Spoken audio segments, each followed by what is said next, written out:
vamos a hablar de nuestro útero, de la matriz, de lo importante que es conocer cuál es su estado por dentro o por fuera. Así que hay exámenes que nos pueden ayudar precisamente a ver que esté totalmente sana o que algo haya que atajar de momento. Así que está con nosotros hoy justamente el especialista, el doctor Fernando Madrigal, quien nos va a ayudar en esta tarea. Doctor, un placer como siempre tenerlo aquí en nuestra casa. Buenos días. Buenos días, Patricia. Bueno, un placer nuevamente estar por acá. Y bueno, vamos a iniciar. Exacto. Estos exámenes, doctor, siempre son un radar excelente para saber cuál es el estado de nuestra salud a nivel ginecológico. Así que quizá empezar por lo básico. ¿Cuál o en qué más bien consiste precisamente el examen físico ginecológico que nos hacen los expertos en consultorio?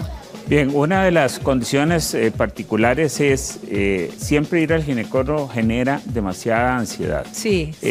Para nadie es un secreto que a las mujeres no les gusta ir al ginecólogo, salvo en condiciones que esté embarazada y que quiere ir a ver a su bebé, escuchar el latido, etcétera. Eso es otra cosa. Pero cuando viene la revisión general o por alguna dolencia en especial, genera demasiado estrés y como todas me dicen, ¿cuándo se va a acostumbrar uno a esto? Y la respuesta es nunca, salvo que cambie algo dramáticamente. Entonces, una vez que realizamos el interrogatorio, que es la pieza fundamental de la consulta médica junto con el examen físico, entonces digamos que la paciente viene para una revisión general, entonces vamos normalmente en la parte ginecológica, se toman algunos parámetros que pueden ser generales, por ejemplo, el peso, la presión arterial, el autoexamen, el examen de mamas y lógicamente la parte ginecológica. Para ubicarnos en la parte ginecológica, realizamos una exploración de la parte externa, de los genitales externos, que eso incluye la vulva, cómo están los labios menores, cómo están los labios mayores y la entrada o que llamamos el introito vaginal. ¿En qué consiste justamente el tacto vaginal, doctor? Ok, el tacto vaginal, normalmente cuando hacemos el examen primero visualizamos y posteriormente hacemos el tacto vaginal. Esto porque de una manera si uno logró detectar o ver algo, con el tacto lo termina de definir. Claro. En ocasiones, y entonces por lo tanto, digamos, se evita volver a reexplorar a la paciente.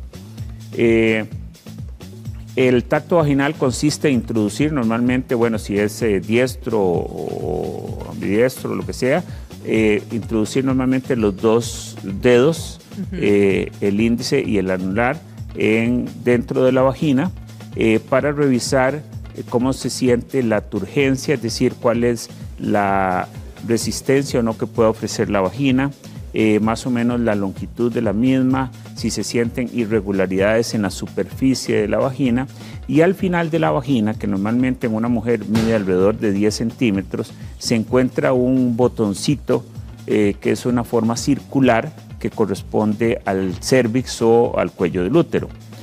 Básicamente eso consiste el examen y entonces a través del cérvix, entonces ubicamos, sabemos que el útero está detrás de eso. El útero tiene una forma como de una pera, entonces uno logra manipular, al tocar el cérvix, logra manipular, por así decirlo, el útero y entonces se puede dar una cuenta de su tamaño, de su forma, de qué tan grande o qué tan pequeño puede ser y se va también hacia las áreas laterales que serían para explorar lo que llamamos anexos, donde están los ovarios o algo parecido y lo que llamamos fondos de saco, es decir, la parte de arriba superior que está en contacto con la vejiga y la parte posterior con la parte rectal. O sea, que cuando hacen, digamos, el tacto, cuando introducen, lo que están revisando básicamente es que todo esté como en su lugar y si hay inflamación, me imagino, si los tamaños son diferentes, sí, básicamente. Exacto, sí. Ok, ¿el tacto vaginal se hace antes de un Papa Nicolau o después de un Papa Nicolau o monocapa? Ok, después de un Papa Nicolau. Una de las condiciones prioritarias para realizar un Papa Nicolau radica en que idealmente la mujer debe abstenerse de relaciones sexuales al menos unas 48 horas, idealmente, o al menos 24 horas para evitar que no se contamine con semen o con alguna otra circunstancia o gel que se pueda utilizar. Esto va a permitir que la muestra sea una muestra más limpia y por lo tanto una muestra de mejor calidad. Y el examen pues se recoge al hacer entonces durante esa primera parte que decíamos de visualización. Yo veo la parte externa y introduzco un espéculo que es, mucha gente le dicen que son como unas patos o algo que ay, sí, se qué introduce. Cosa más horrible. Sí, es el aleteo, yo no sé por qué, ¿verdad? Sí.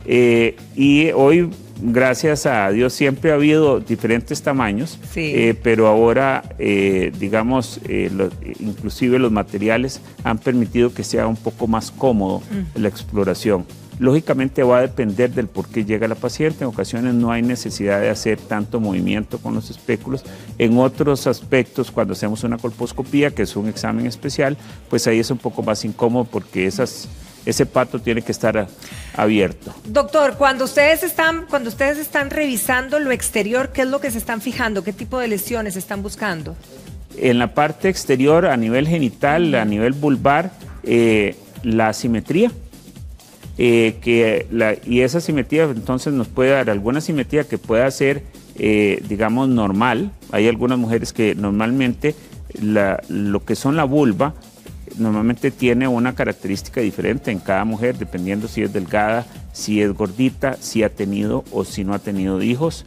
Entonces son circunstancias que van a variar, pero una de las cosas que más se nota es los labios menores, que es una de las que algunas mujeres hoy por hoy se traumatizan mucho porque no les gusta cómo se ven sus labios, que son muy grandes, que son muy pequeños, y por eso inclusive se ha ido preconizando más lo que se llama labioplastías, etcétera, para que sean más simétricas desde un punto de vista armónico. Sin embargo, yo diría que la variedad a nivel de genital es tan amplia como caras vemos. Entonces, sí. Por lo tanto, entonces hay variaciones y hay amplias variaciones en ese sentido. Entonces vemos esa parte y vemos si no haya masas o protuberancias que pueden ser desde pequeños quistes a la entrada, como quistes de Bartolino, quistes de inclusión que se llama, o las famosas verrugas, por ejemplo, que se pueden encontrar, o lesiones ulcerosas o algo que puede estar indicando un cáncer.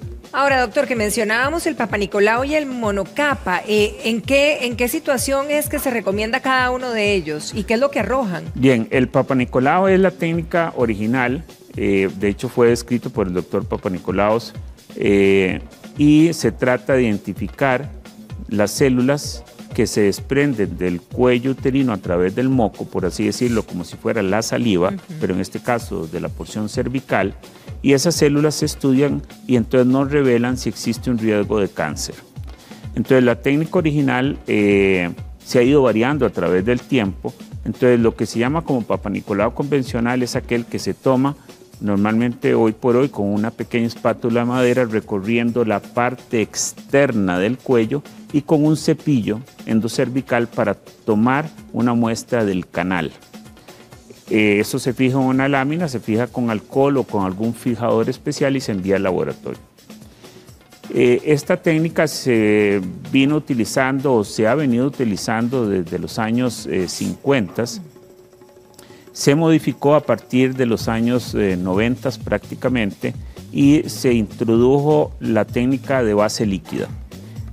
El por qué se introdujo esto es porque la manipulación de esa lámina es muy variable para el examen.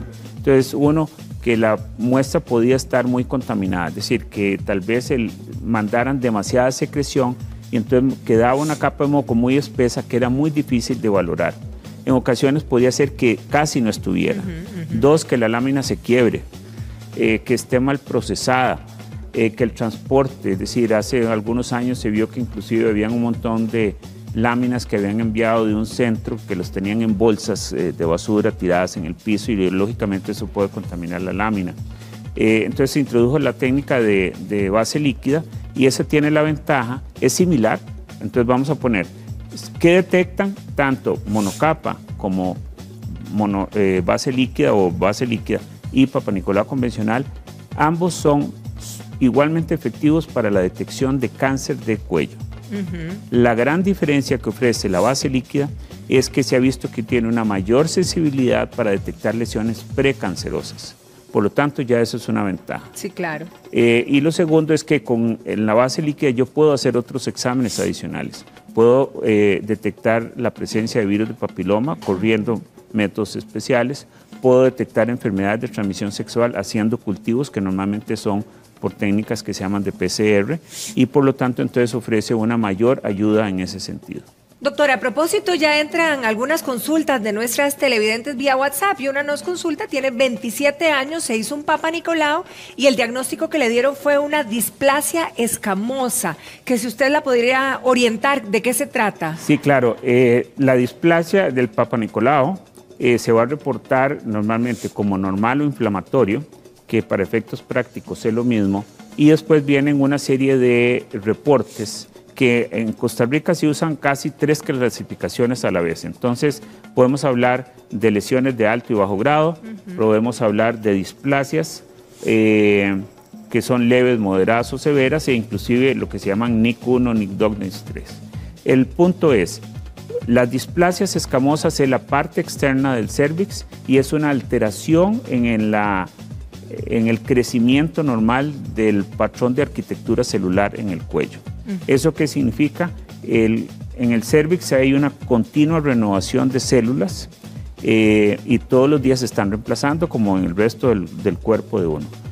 Por O por B se ve alterado ese crecimiento por factores, y para eso hablamos de virus de papiloma también, que influyen en ese crecimiento anormal y por tanto entonces hace que las células que tenían una forma, por así decirlo, redondita, de color, qué sé yo, azul, ahora resulta que es redondita azul con puntos negros.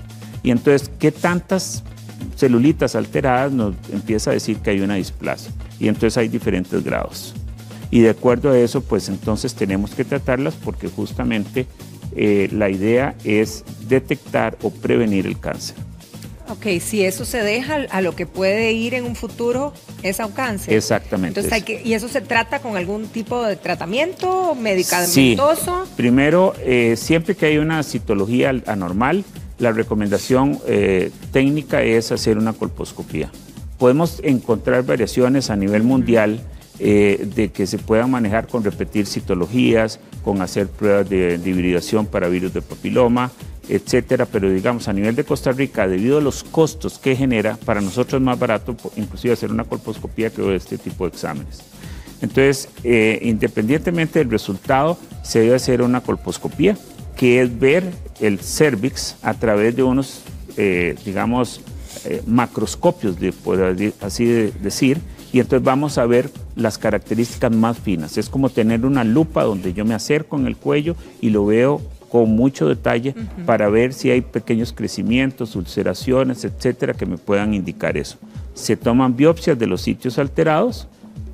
Normalmente todo eso, y es una de las cosas que yo le digo a mis pacientes, todo eso idealmente tiene que estar registrado en un documento con imágenes, con fotos, porque hoy pues la tecnología nos lo permite. Inclusive antes hacíamos pequeños dibujitos trazados, hoy simplemente se toma una foto y podemos, y entonces igual como cuando se hace una gastroscopía, que le hacen la gastroscopía y aparece un montón de fotos que a mucha gente no le gusta ver, pero bueno, justamente se está demostrando qué fue lo que uno vio y de dónde están los sitios alterados. Bien.